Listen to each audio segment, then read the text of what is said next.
নমস্কাৰ প্ৰিয় বন্ধু বান্ধৱীসকল, আপোনাৰ জীৱনত যদি ধন টকা পইচাৰ সমস্যা হোৱাটো নিবিচাৰে, আপুনি যদি সদায় ধনৰ সুখ কামনা কৰে, যিকোনো ব্যৱসায়ী কৰ্মৰ জৰিয়তে লোকচানৰ সন্মুখীন নহৈ হাতলৈ ধন আহি থকাটো আপুনি কামনা কৰে, তেনে শাওণ মাহৰ যিকোনো এটা দিনত, বিশেষকৈ শুক্ৰবাৰত আপোনাৰ ঘৰৰ চাউল থোৱা বাচনত আপুনি এটা লক্ষ্মী মন্ত্ৰ উচ্চাৰণ কৰি সেই বাচনটোত এটা বস্তু ভৰাই ৰাখক। জীৱনত যিমান ডাঙৰ সমস্যাই নাহক কিয়, আপুনি ধন টকা পইচাৰ কাৰণে কাৰো ওচৰত কোনোদিন হাত পাতিব নালাগে।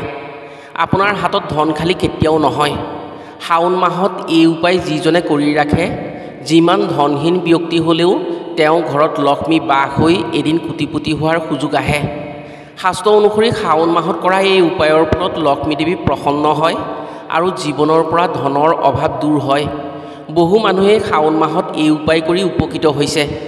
আপোনাৰ জীৱনত যদি ধন টকা পইচাৰ নাটনি আহি থকাটো নিবিচাৰে বা শিৱ শক্তিৰ জৰিয়তে যদি আপুনি লক্ষ্মী প্ৰাপ্তি কৰি সদায় ধনৰ সুখ বিচাৰে, আপোনাৰ হাত খালী হোৱাটো কামনা নকৰে, তেনে শাওণ মাহৰ যিকোনো এটা শুক্ৰবাৰত এই উপায় নিশ্চয় কৰক।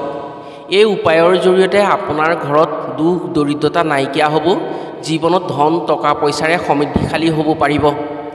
বহুতেই এনেধৰণৰ আধ্যাত্মিক উপায়সমূহক ওলাই কৰি চলে, কিন্তু ধন টকা পইচাৰ ক্ষেত্ৰত লক্ষ্মী দেৱীক বিশ্বাস কৰে।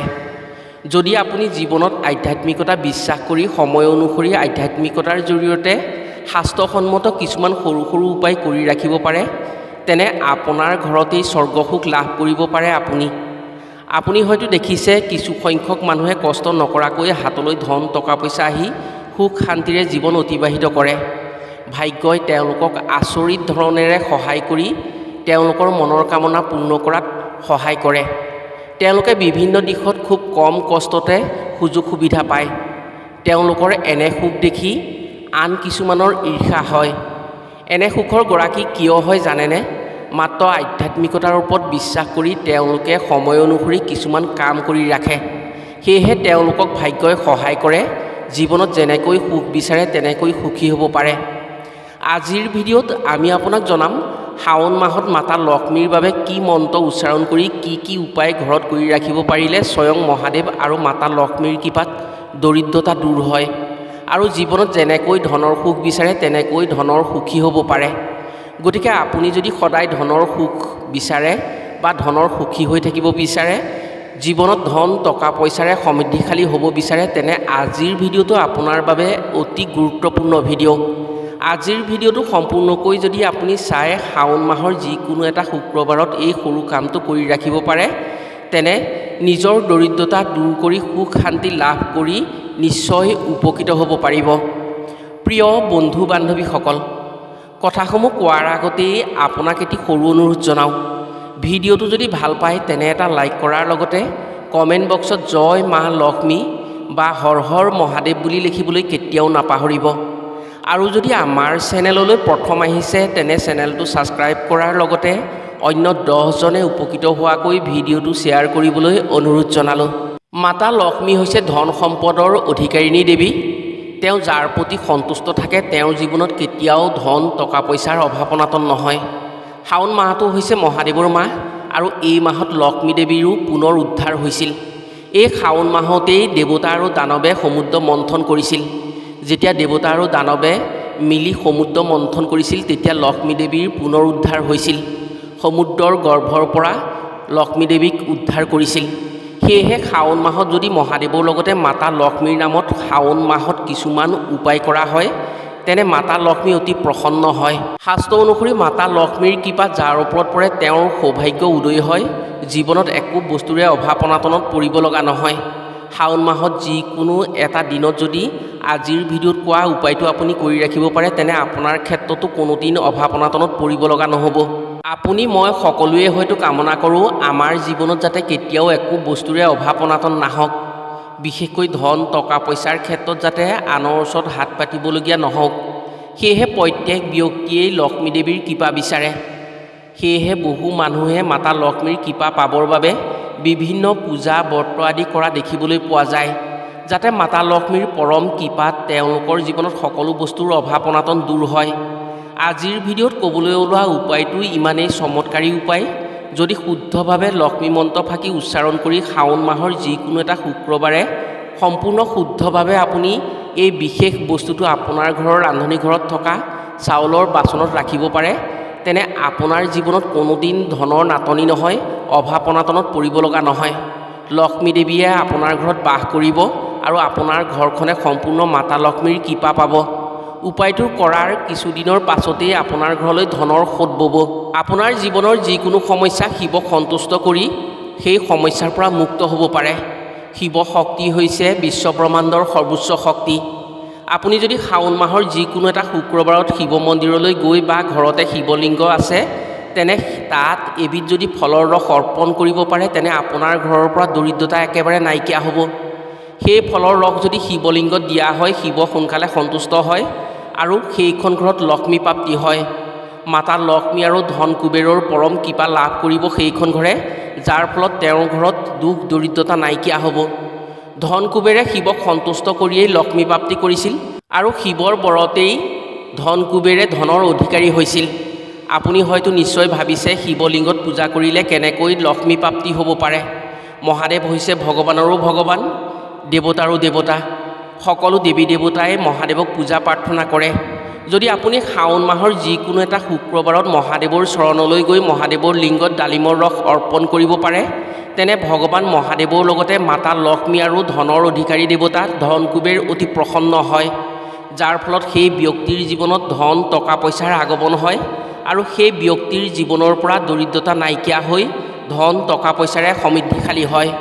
ডালিম হৈছে ধন কুবেৰৰ অতি প্ৰিয় ফল।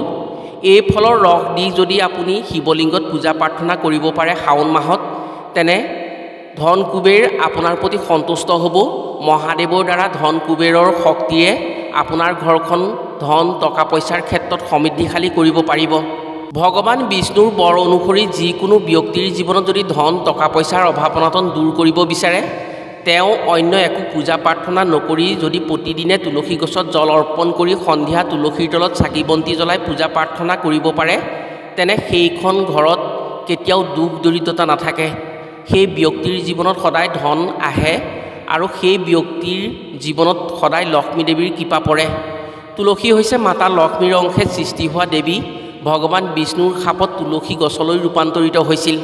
যেতিয়া তুলসী দেৱীক ভগৱান বিষ্ণুৱে শাপ দিছিল তেতিয়া ভগৱান বিষ্ণুৱে কৈছিল, তুমি যেতিয়া তুলসী গছ হ'বা তেতিয়া মই তোমাৰ ছাঁত প্ৰতিদিনেই জিৰণি ল'ম। যি লোকে তোমাৰ ক্ষীৰত পানী দি পুৱা গধূলি মোৰ নাম তোমাৰ ওচৰত ল'ব পাৰে তেওঁৰ সকলো মনৰ কামনা মই পূৰণ কৰিম। মোৰ আৰু লক্ষ্মীৰ কৃপাত সেই ব্যক্তিৰ জীৱনত কেতিয়াও দুখ দৰিদ্ৰতা নাহে। সেয়েহে বহু মানুহে পুৱা তুলসীৰ তলত জল অৰ্পণ কৰি সন্ধিয়া চাকি বন্তি দি পূজা প্ৰাৰ্থনা কৰে।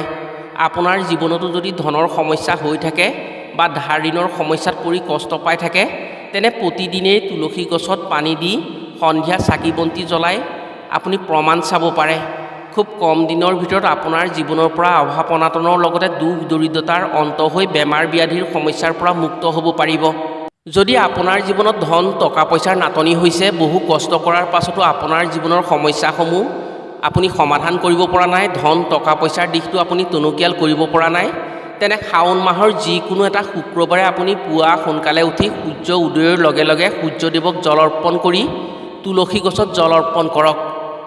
গা ধুই শুদ্ধ বস্ত্ৰ পৰিধান কৰি আপোনাৰ ৰান্ধনি ঘৰৰ লগতে সম্পূৰ্ণ ঘৰখনত নিমখ মিশ্ৰণ পানী ছটিয়াব বা নিমখ মিশ্ৰণ পানীৰে আপোনাৰ ঘৰখন মুচিব।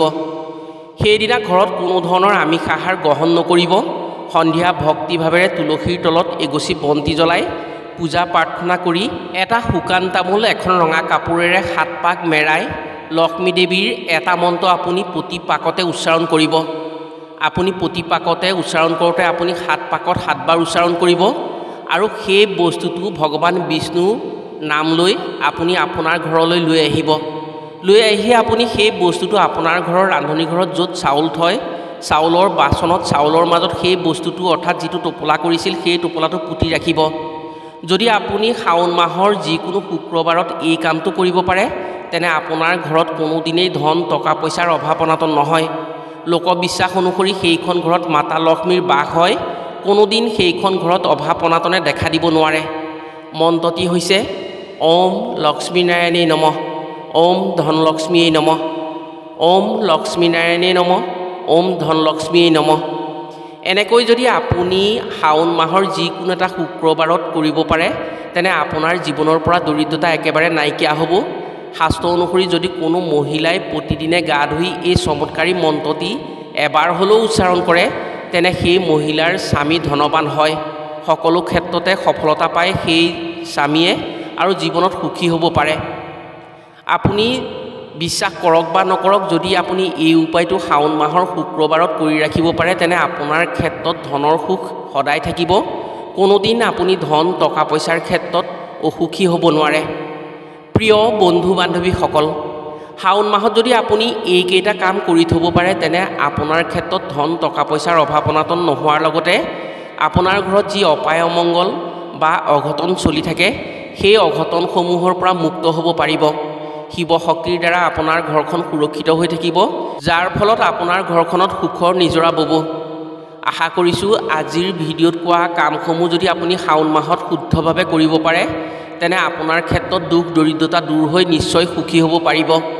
আজিলৈ ভিডিঅ'টো ইমানতে সামৰিছোঁ। পুনৰ অন্য এটি ভিডিঅ'ৰ জৰিয়তে লগ পোৱাৰ আশাৰে আজিলৈ আহোঁ। সকলো ভালে থাকক, সুস্থ থাকক। ধন্যবাদ।